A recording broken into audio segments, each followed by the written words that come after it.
yeah, that's what I think about these books, apparently. Just throw them all out. Hi my beautiful bookish friends, I'm Bowen and welcome to my channel.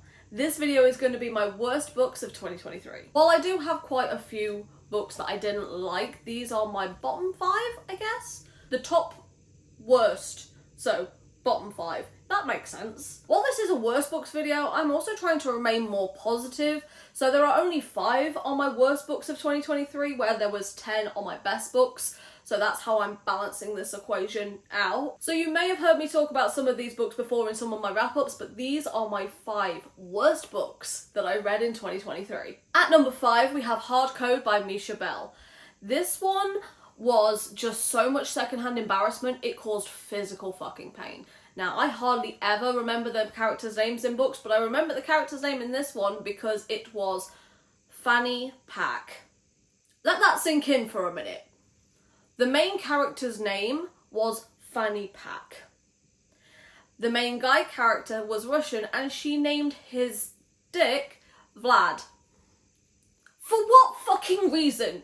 Like, I get that it was trying to be funny, but it was just so unbearably fucking cringe that, oh, I'm sweating just thinking about it. Just please don't call your characters Fanny Pack, because that just, This one is about our main character, who, I don't want to say her name anymore because it makes me uncomfortable, and she works for this company, and one of the things that she has to do is she was supposed to find testers for these sex toys, but the person that she originally hired dropped out, so she decides she's going to test them as well, but some of them are like couples toys, so she kind of asks her boss to like use the remote control and like use them with her, and he says yes. And it was a 4 spice rating, but the spice wasn't necessarily good. This whole book was just fucking embarrassing. And no, made me deeply uncomfortable. I don't like it. This was just cringe. At number 4, we have The Secret History by Donna Tartt. This is meant to be a dark academia classic, and while I will concede that dark academia really isn't my style, I have read books in that genre that I really did enjoy, like Ninth House and Atlas 6, but this one, I genuinely had to look up when this was written. This was written in the 90s, right? I genuinely thought this was so much older than that, like the 70s or 80s, for all the blatant racism and homophobia in this. I get when it was written and that was still very much a thing in the 90s, but I really did not enjoy this. Apparently all you need for a dark academia book is murder in an academic setting. And the only academic part of this was like in the first third. For the rest of it, we're just following these group of people who I genuinely don't give a fuck about their lives. I don't care about them. I was never endeared to them. They kind of suck. And it was just how they felt about this murder. I don't care at all. I know that this is such a beloved book, but I feel like I very much missed the point in this one. I know that there's so many people that love it. I don't get it. I really don't. At number 3, we have the Happy Ever After playlist by Abby Jimenez. This one, I'm not gonna lie, the first like 60 pages of this I actually quite enjoyed, and then the 2 main characters actually meet in person and it all goes to shit. This is about Sloane and Jason, and Sloane, one day when she is out in her car, a dog runs in front of her car, she slams on the brakes and like she nearly hits the dog. So she pulls over, goes up to the dog and tries to get the number off the collar. She calls the number and it's Jason that picks up. Apparently the person that was supposed to be looking after the dog while he is out of the country did a really shit job. So he basically asked Sloane to look after the dog while he is out of the country just until he gets back. And then they have like this texting flirtation. The texting part I really quite enjoyed. And then he comes back from being out of the country and then they meet and it's like so insta-love, and just, I did not like any part of their actual relationship. The texting flirty banter, that was fun, but like this sucked. This was fine. This was shit. So I just did not like them. He's a pop star or something as well. I could not give a flying fig about their romance at all. And we are down to the last two. And the last two I feel like are definitely going to hurt some people's feelings, but it is my channel. And they are my opinions. So, at number 2, we have Punk 57 by Penelope Douglas. I fucking hate Ryan so fucking much. She is Regina George on fucking steroids, but at least Regina George had a decent personality and wasn't just a whiny little fucking pathetic crybaby. Fucking hated her so fucking much. She gets her redemption arc at the end and I don't fucking care. Bitch can fucking burn in a hole. I'm not interested. Misha deserved better.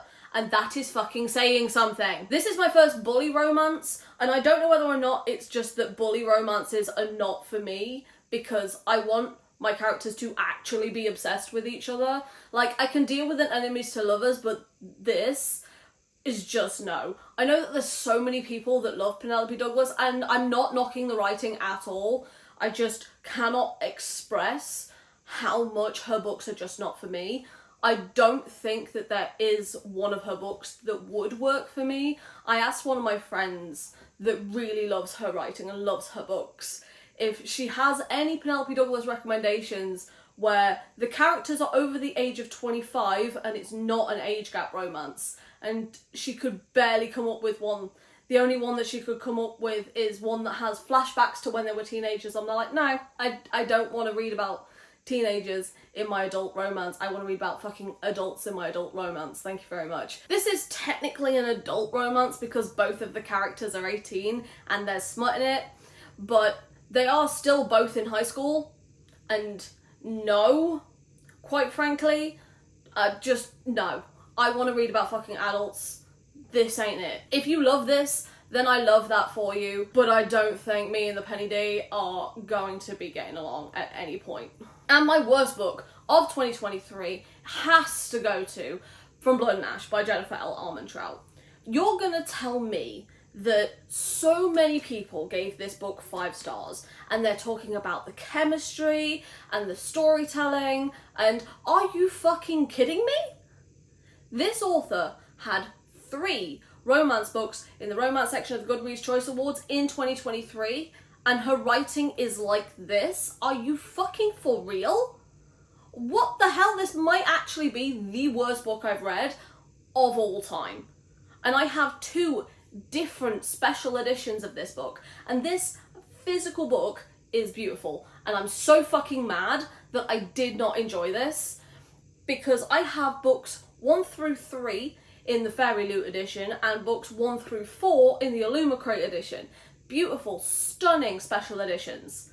And the book fucking sucks. I'm so mad at myself for wasting my money. I'm so mad that, like, I was duped by all the fucking hype in this.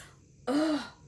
I'm upset. There's nothing good about this book. The romance sucks. There's no fucking chemistry whatsoever. The writing is very, very basic. Like, he said this, then she did that. All the mentions of honeydew were just really, really deeply embarrassing. The plot was incredibly fucking predictable. I just did not care a single one iota about this book.